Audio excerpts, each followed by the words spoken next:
Makanya saya syukur sama Anda jadi nabi dan tidak akan jadi nabi. Nah, hal inteleknya itu. Jadi ini penting saya utarakan karena sekarang itu agama mau dicerdasin, ngajinya agak gelem tapi mau kritis. Itu bahaya betul. Makanya innama ahlakal ladzina min qablikum kasratu masa ilim. Karena banyak pertanyaan. Ya bahaya betul. Mau Allah dievaluasi. Apa? Makanya saya termasuk gak senang ketika ada sholat gini peregangan apa pernafasan terus kalau sujud apa saya tidak senang. Sehingga senang saya gini nanti sholat lama-lama fungsinya kayak senam yoga. Gini saja, semua yang diperintahkan Allah pasti ada hikmahnya. Saya yakin ada hikmah. Tapi tidak usah hikmah ini jadi tujuan. Kalau nanti jadi tujuan terus orang bilang gini, itu sholat terus sakit, yang nggak sholat sehat habis kamu. Ya kan? Tapi kalau ada orang tahu hikmahnya gini untuk apa, narik nafas atau apa gini, gue monggo lah sauni-unimu ya siap bopo lah seperti itu. Tapi kalau jadi tujuan, jadi ya sudah yang benar sholat itu apa? Sholat itu bukti ketundukan sama Allah Subhanahu wa Ta'ala. Wasjud waqtarib, kalau berani sujud berarti insya Allah dekat sama Allah. Karena itu bentuk tawadhu, bentuk tadallul, bentuk ubudiyah. Fadkhuli fi ibadi wadkhuli. Lalu kok terus dianalisis ini fungsinya gini. Wah repot. Lah nanti kalau ada senam yoga tandingannya lebih efektif. Saya jantungan sujud kok nggak ngefek, tapi setelah ikut yoga kok ngefek. Saya loh ya, orang boleh nggak berpendapat sependapat sama saya, tapi kalau nggak sependapat keterlaluan yakin. Karena dari saya jelas yang namanya wasjud ya Pak. Udah ada di hadis di Quran wasjud wa tashu, atau sujud dan kamu menjadi nggak ada yang ada ya wasjud. Saya kira demikian. Assalamualaikum warahmatullahi wabarakatuh. Apa langsung selesai aja? Ya. Masalah keimanan. Tanya apa ngeluh? Kalau tanya apa ya gimana? Masalah keimanan tentang qada dan qadar. Oh iya. Kalau qada dan qadar itu kita sudah ditentukan oleh Allah, kenapa masih dimintai pertanggungjawaban? Kan tidak. Oh iya. Betul. Ya seperti mukadimah saya tadi ya. Jadi ngaji itu harus kafah. Kafah itu artinya komplit. Jadi Nabi dalam banyak hal yang momennya tepat ya menganalisis dengan qada qadar, tapi dalam banyak hal juga melarang orang membicarakan qada qadar. Jadi misalnya gini, kamu kadung ditakdir pernah punya dosa dan kamu ingin tobat, maka dosa yang masa lalu anggap saja qada qadar, terus keinginan tobat itu anggap aturan syariat. Jangan lalu setelah qada qadar kamu tidak berkeinginan tobat. Ini penting saya utarakan karena Nabi itu menghentikan pasti dua kali. Saya jamin di setiap konteks sosial Nabi pasti menghentikan dua kali. Dua kali itu dua solusi. Nabi pernah menghentikan idza dzikiral qadar fa'amsiku wa idza dzikra ashabi fa'amsiku. Jika umatku telah menjustifikasi qada dan qadar fa'amsiku, kamu jangan ikut-ikut. Karena nanti akan yang zina enggak apa-apa, saya sudah qada qadar, yang maling ya enggak apa-apa karena sudah qada. Wah bahaya, bisa hancur syariat kalau seperti itu. Tapi ada banyak hal yang Nabi mengisnadkan itu ke qada qadar. Kayak cerita Nabi Musa dan Nabi Adam. Ada kan di hadis Sahih itu jelas. Ini dengerin, ini betul di hadis Sahih. Nabi Musa itu saking Israelnya, memang beliau orang apa? Pertama, semua Nabi kan pasti alami diangkat ke alam roh. Nabi loh ya, ada sampean Nabi. Sama tidak usah ambisi begitu, Nabi ini. Ketika beliau diangkat di alam roh itu ketemu Nabi Adam. Padahal Nabi Adam kan Abul Basar, tokoh utama ada. Pertama ketemu langsung ngomong gini, anta Adam, kamu betul yang namanya Adam? Ya saya Adam. Antal ladzi akhrajtan nasa minal jannati wa asqaitahu. Saya hafal hadisnya. Antal ladzi akhrajtan nasa minal jannati wa asqaitahu. Gara-gara kamu orang enggak hidup di surga. Jadi kalau sampean marah gara-gara kamu, saya harus cari uang sampai Korea. Coba kalau kita masih di surga, enggak perlu kerja di mana? Karena semuanya tersediakan, nggak punya istri jelek, semuanya cantik karena bidadari. Gara-gara jenengan kita harus keluar di bumi dan keluar dari surga. Nabi Adam itu karena orang sepuh ya, beliau santai saja. Anta Musa, kamu betul Musa? Ya saya Musa. Anta kalimu, ya saya kalimu. Anta Sofio, ya saya. Nabi Adam masih muji-muji. Ini pentingnya orang bijak. Jadi kalau sama nanti ngelawan saya tetap bijak insya Allah. Tapi sampai bisa neraka, ngelawan dia itu dosa. Dosa sekali, bukan dosa biasa, sangat dosa. Nabi Musa, Nabi Adam masih anta sofi wa anta kalimullah. Bukankah kamu melihat di Taurat bahwa saya akan dosa dan akan dosa saya sudah ditulis 40 tahun sebelum saya dosa? Iya ya Musa. Iya ya Nabi Adam, ya betul gitu. Berarti kamu mengkritik saya atalumunani fi amrin qad qadahu. Kamu mengkritik saya, menyalahkan saya dengan sesuatu yang sudah digodok-godok oleh Allah sebelum saya lakukan. Jadi sudah ditulis sama Allah 40 tahun sebelum saya salah, sudah ditulis skenario nya nanti Adam akan salah terus keluar dari surga. Memang dari awal skenario nya seperti itu. Itu ibarat istri kamu sudah tahu ini kalau miskin setia, kalau sudah kaya nanti pola, itu sudah tahu. Tapi anehnya istri kamu ketika nyata pola kok tidak siap, padahal sebetulnya sudah tahu gitu ya kan. Makanya saya kalau ngaji di mana-mana bilang kelirunya orang Indonesia itu satu, kalau ilmunya terbukti itu tersiksa, itu kelirunya orang ini. Semua cowok tahu nggak, semua lelaki tahu nggak, kalau nggak pernah nafakoi diomelin, tahu nggak? Tahu. Tapi ketika itu nyata nggak siap. Harusnya ketika nyata diomelin, alhamdulillah ilmu saya benar, termulia. Tapi istri kamu juga gitu. Biasanya wong lanang nek duwe akeh pola. Terus dengar sampean mulai cinta orang lain. Harusnya kan alhamdulillah ilmu saya benar kan. Artinya gini, manusia saja bisa memprediksi. Kan nggak mungkin kita nyifati Allah nggak tahu Nabi Adam salah sebelum nyata-nyata salah, tentu itu tidak mungkin. Nah maknanya kodok kodar kira-kira gitu, Allah itu tahu apa yang akan terjadi. Tapi tetap saja ini nggak boleh dipakai justifikasi untuk maksiat. Makanya jelas aturan Quran, saya mohon kamu nggak boleh salah.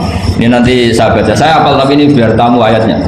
Itu ayatnya kan ma asaba musibatin fil ardi wala fi anfusikum illa fi kitabim min qabli an nabraha inna dzalika 'ala Allahi yasir likai la ta'sau 'ala ma fatakum wa la tafrahu bima.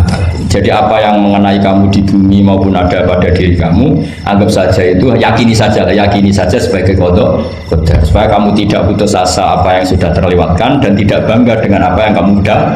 Misalnya saya ini kan termasuk kiai keren misalnya itu saya tidak pernah bangga karena memang ditulis kalau suatu saat Gus Bahat itu keren, jadi bangganya di mana kan sesuai skena. Jadi untuk menghilangkan ujub bangga itu dengan cara iman sama qadar. Terus likaila tak soal wafatakum, kamu tidak perlu putus asa dengan apa yang sudah kelewat. Misalnya masa lalu kamu ya tadi diusir istri, suami, macam-macam lah, utangnya banyak, wes sudah bangkit saja, sudah takdir. Jadi mungkin ada yang menyarikan, coba ini carikan, mungkin di surat Hadid itu apa yang nanti dicari ayatnya. Pokoknya ayatnya tadi apa? Ma asoba min musibatin fil ardi wala fi anfusikum apa illa fi kitabim min qabli an nabraha inna dzalika 'ala Allahi yasir likaila taksau 'ala ma fatakum wala tafrahu bima atar. Jadi kodok-kodar ditulis supaya kamu tidak putus asa menyesali apa yang sudah kelewat dan bangga umur terhadap apa yang kamu dapat. Jadi misalnya Pak Jokowi jadi presiden, untuk menghilangkan ujub ya, memang sudah ditulis kalau akan jadi, ya biasa saja sesuai skenario. Nah, ya sama seperti sampai suatu saat tua, terus untukmu coplok, terus dredeg-dredeg, kepleset tigo. Soalnya harus senang saja. Zaman kamu muda juga sudah tahu kalau nanti akan seperti itu. Jadi kalau itu terjadi, ya sudah, memang akan seperti itu. Jadi ringan saja. Ini pentingnya ngaji. Jadi sesuatu itu mudah sekali kalau dianalisis dengan ya cukup ya. Satu lagi aja jangan. Kalau nggak salah itu surat Hadid. Biar ditahukan suratnya.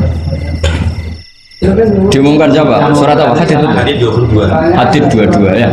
Hadid 22. Berdiri aja Bapak. Oh enggak. Oh ya enggak apa-apa, gimana? Assalamualaikum warahmatullahi wabarakatuh. Waalaikumsalam warahmatullahi wabarakatuh. Saya kehormatan sama Kiai. Ya. Sebenarnya saya baru kenal Kiai itu 3 minggu yang lalu lewat YouTube.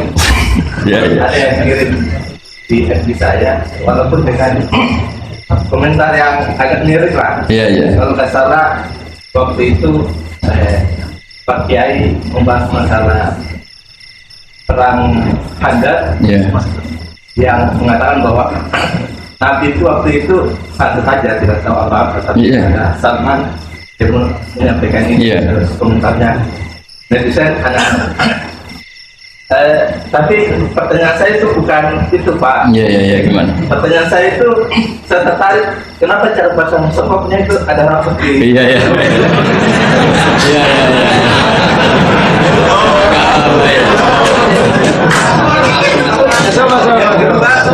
Yang kedua, sebenarnya hal umum. Saya bukan ahli Al-Quran, tapi ada ayat yang mengatakan bahwa sampaikanlah dari aku meskipun satu ayat itu walaupun itu cuma satu ayat dari aku balighu anni walau ayat. Yang itu menurut saya menjadi dengan dunia medsos saat ini orang yang betul-betul mungkin bukan cuma sekedar satu ayat, cuma satu kata itu di broadcast yang mungkin memacu perdebatan. Makanya ini begini, namanya siapa? Sulaiman. Begini aja, ini saya jawab. Tapi ini ringan, sama relax saja santai. Jadi memang tradisi ulama sama masyarakat itu beda. Jadi kalau Nabi dikatakan tidak tahu dalam konteks tertentu itu malah madh. Madh itu memuji.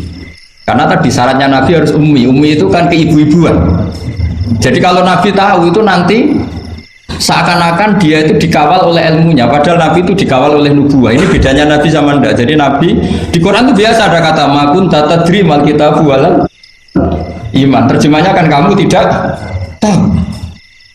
Kanjeng Nabi biasa didhawuhi Allah makun tatadri mal kitabu walal iman. Kamu itu tidak tahu apa itu kitab. Tapi itu sifat madh. Sifat apa? Madh. Madh itu memuji. Kenapa itu jadi pujian? Karena Nabi kalau sudah tahu urusan sesuatu nanti jadi ilmu tandingan menandingi wahyu.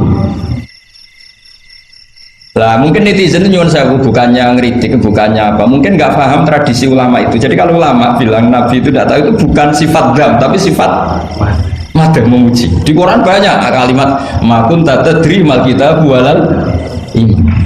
Makanya Nabi ketika disuruh baca Iqra ya Muhammad, jawabnya gimana? Saya tidak bisa baca. Tapi bukan sifat buruk, justru bagus. Kalau Nabi bisa baca, ilmunya nanti dikira beliau belajar dari buku-buku dan itu dia jadi Nabi. Wah itu memang bacanya banyak. Clear ya ini ya, supaya nggak salah paham. Jadi dikatakan tidak tahu kalau Nabi itu bagus, madh. Nggak bisa baca juga madh, sifat pujian. Kalau kamu udah bisa baca buruk sekali. Itu jelas. Ya kan tahu semua kan ketika Nabi disuruh baca bilang apa? Saya tidak bisa baca, tapi itu bagus. Karena semuanya biar karena wah. Ya, soal gaya peci saya ini Islam khas ya, khas ini. Nah, yang ini yang penting, yang pertanyaan sampai terakhir bali wa ani walau aja. Memang ini semenjak dunia medsos memang dengan tanda kutip agak kecelakaan, mengutip kutipan tokoh atau apa aja sepotong-potong itu bahaya. Bahayanya begini, itu bukan hanya karena yang ngendikan tokoh. Meskipun Quran kalau wakafnya salah itu ya bahaya. Coba misalnya begini, ada orang wakaf di depan orang yang paham bahasa Arab. Inna Allaha la yastahi, terus wakaf ya Pak. Terjemahnya gimana? Allah tidak punya rasa malu. Jika di ilmu Quran itu diaturkan ada wakaf yang haram, yaitu wakaf yang rusak mana harus diteruskan. Inna Allaha la yastahi ayyadriba mathalam ma ba'u. Allah tidak malu bikin perumpamaan sekecil apapun makhluk itu. Misalnya buat perumpamaan dengan coba kalau bacanya satu ayat terpotong. Inna Allaha la yastahi, Allah tidak. Bayangkan didengar orang yang paham bahasa Arab. Jadi problem kita adalah kadang kutip ya gitu. Jadi apa ya tadi belum mendengarin kompletnya ngaji. Jadi kalau ada ulama bilang Nabi tidak tahu itu sebenarnya madh itu ngelem karena memang begitu. Makanya Allah bilang makun tatadri mal kitab walal iman. Muhammad kamu tidak tahu apa yang maknanya kitab, maknanya iman. Tapi nggak tahu ini untuk Nabi kelebihan karena kalau Nabi tahu dulu berarti ilmunya sebagian diserap dari Taurat dan Injil, dari yang macam-macam. Makanya dulu orang kafir kalau ngeritik Nabi kan Walaqad na'lamu annahum yaquluna innama yu'allimuhu basar. Muhammad pinter macam pernah belajar. Terus Allah menjawab, Muhammad itu enggak pernah belajar, bahkan baca saja tidak. Jadi kalau Nabi dikatakan nggak bisa baca, nggak tahu itu madhab. Saya ulang lagi, untuk Nabi itu madhab. Sehingga semua yang dilakukan Nabi in huwa illa wahyu yuha, semua hanya berdasar wahyu. Ini bedanya Nabi dengan selain Nabi. Makanya Nabi itu nggak pernah baca, nggak boleh memang. Karena tadi pasti ini jadi ilmu tandingan. Itu bahaya kalau untuk Nabi, supaya semuanya orisinal dari Allah. Nabi itu sama Allah dikosongkan, semuanya kosong. Semuanya dari ilmu yang diwahyukan oleh Allah Subhanahu wa Ta'ala, jelasnya. Jadi baliwani walau ayat itu saya mohon, maksudnya itu ayat itu bukan ayat satu Quran potongan, enggak. Ayat yang muhkamah, yang utuh.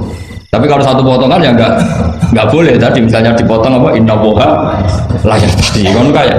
Makanya di bab ilmu tajwid kan diterangkan wa ba'da tajwidi kalil hurufi la budda min ma'rifatil wuqufi. Setelah kamu tahu tajwid ikhfa izhar idgham, kamu harus mengenal ilmu waqaf. Karena sekali salah waqaf itu ya gitu Mas Leman ya. Assalamualaikum warahmatullahi wabarakatuh.